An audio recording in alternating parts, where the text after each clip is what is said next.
ए-टाउन की दुनिया से लेकर बी-टाउन तक की दुनिया में सेलिब्रिटी चर्चा का विषय बने रहते हैं। जहां एक और अपने प्रोफेशनल करियर को लेकर तो वहीं अपनी पर्सनल लाइफ को लेकर, जहां एक और अपने प्रोफेशनल करियर में काफ़ी उतार चढ़ाव देखते हुए नजर आते हैं तो वहीं अपनी पर्सनल लाइफ में भी।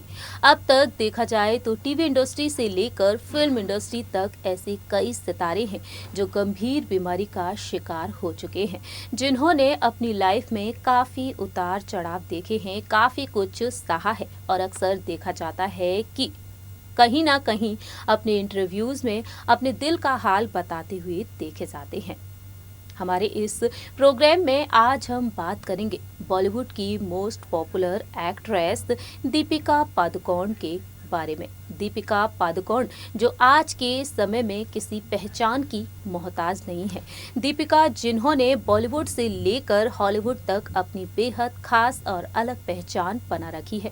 कई बेहतरीन और सुपरहिट फिल्में दी हैं दीपिका ने और अब तक कई बड़े बड़े स्टार्स के साथ भी स्क्रीन शेयर कर चुकी हैं।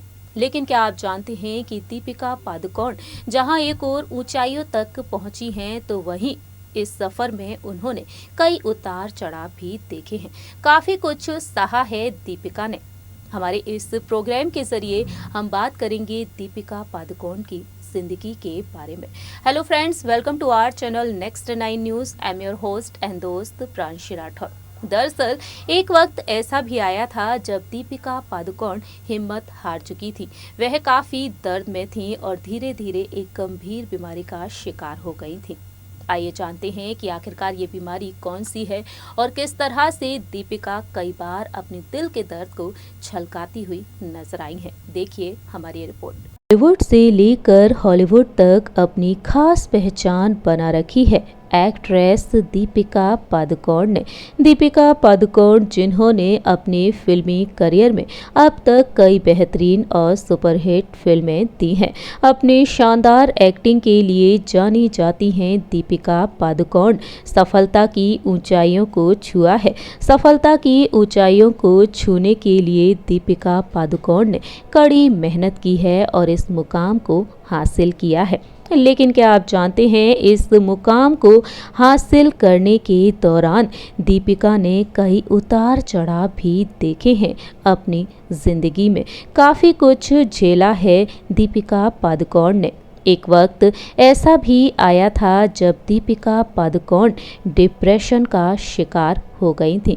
कई बार दीपिका ने अपने डिप्रेशन को लेकर बातचीत की है। दीपिका पादुकोण अपने इंटरव्यूज़ में डिप्रेशन को लेकर कई बार बातचीत करती हुई देखी गई हैं।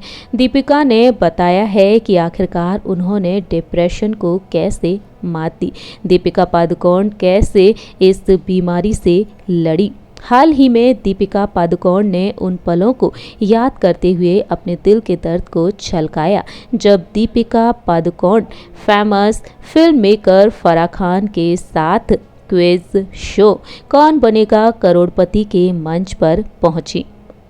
जी हाँ दोस्तों, बॉलीवुड के मेगा स्टार अमिताभ बच्चन के शो में पहुंची दीपिका पादुकोण और उस दौरान दीपिका ने कई ऐसी बातें शेयर की जो हर किसी को झकझोर कर रख गई।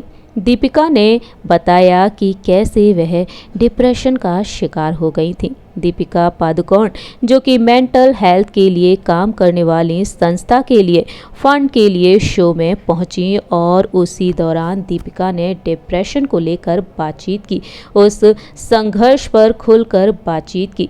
जब बिग बी ने पूछा सवाल कि क्या वह इस बारे में बात करने में सहज हैं, दीपिका ने बताया कि अगर वह अपनी कहानी के साथ एक व्यक्ति की भी मदद करती हैं तो वह सफल होंगी।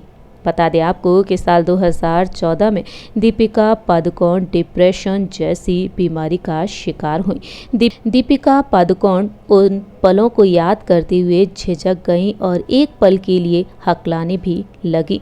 दीपिका ने बताया कि अचानक मुझे ऐसे लगा कि मेरे पेट में अजीब सा महसूस होता था। मैं एक खालीपन महसूस कर रही थी। मुझे लगता था कि मुझे काम पर नहीं जाना है। मैं किसी को मिलना नहीं चाहती थी। मैं बाहर नहीं जाना चाहती थी। मैं कुछ नहीं करना चाहती थी। काफ़ी समय बाद मुझे नहीं पता कि मुझे ये कहना चाहिए, लेकिन जीने की जो मुझे और जीने का मन नहीं कर रहा था। मुझे लगा जैसे ज़िंदगी में कोई लक्ष्य नहीं था।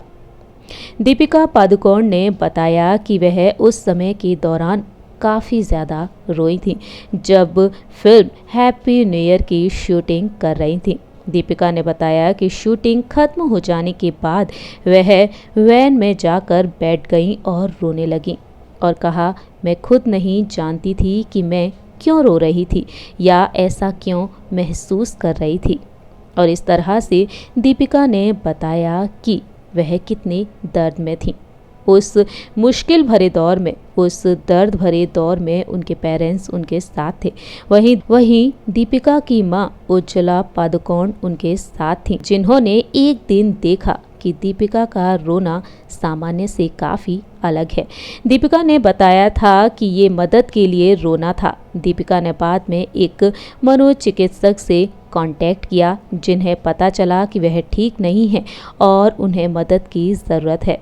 दीपिका ने बताया कि अब वह बेहतर महसूस कर रही हैं और उन्होंने अपने लाइफस्टाइल में काफ़ी बदलाव भी किए। इस तरह से दीपिका धीरे धीरे डिप्रेशन से बाहर निकली। बता दें आपको कि दीपिका मानसिक स्वास्थ्य के संघर्ष के दौरान कैसा महसूस की, उसको लेकर भी उन्होंने अपने इंटरव्यू में बताया कि उसके बाद दवा लेने का सुझाव दिया गया था।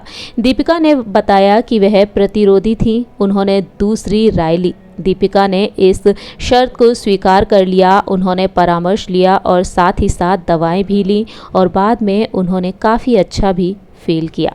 दीपिका ने बताया कि कैसे पेरेंट्स के सामने वह बहादुर बनकर रहीं। अपने एक ब्लॉग के ज़रिए दीपिका ने बताया था कि जब वह डिप्रेशन से जूझ रही थी तब उनके पेरेंट्स मुंबई आए थे और उस दौरान एक बहादुर चेहरा रखा था, लेकिन जिस पल उन्होंने अपने बैग पैक किए और एयरपोर्ट की तरफ वह बढ़े तो दीपिका ने बताया कि वह आंसुओं में बह गई। परिवार के सपोर्ट, फिल्मों और अपने सपनों के आदमी को डेट करने के बावजूद दीपिका ने बताया कि वह पीड़ित थी। उनके पेरेंट्स ने उनकी मदद की और इस गंभीर बीमारी को दीपिका ने मात दी। तरह से दीपिका ने अपनी लाइफ में काफ़ी कुछ झेला था। दीपिका पादुकोण जो कि आज के समय में बेहद खुशहाल ज़िंदगी बिता रही हैं, लेकिन एक वक्त ऐसा था जब दीपिका इस डिप्रेशन के चलते काफ़ी दर्द में रहा करती थी। इतनी दर्द भरी रही है दीपिका की ज़िंदगी, लेकिन आज के समय में दीपिका काफ़ी खुशहाल ज़िंदगी बिता रही हैं। सो फ्रेंड्स, आप सभी ने देखा जाना कि कैसे दीपिका पादुकोण डिप्रेशन का शिकार हुई थी और हाल ही में दीपिका ने अपने दिल के दर्द को बयां किया। मेगा स्टार अमिताभ बच्चन के सामने दीपिका ने अपने दिल की बातें कहीं और उन्होंने बताया कि सालों पहले वह कितने दर्द में थी और वह किस तरह से अंदर से टूट चुकी थी। आज के इस समय में देखा जाए तो दीपिका अपनी लाइफ में काफ़ी आगे बढ़ चुकी हैं। अपने पति यानी कि सुपरस्टार रणवीर सिंह के साथ बेहद खुशहाल और आलीशान जिंदगी भी बिता रही हैं। हमारे इस प्रोग्राम में इतना ही। तब तक के लिए आप देखते रहिए नेक्स्ट 9 न्यूज़ और हमारे इस चैनल को लाइक, सब्सक्राइब और शेयर करना बिल्कुल ना भूलें।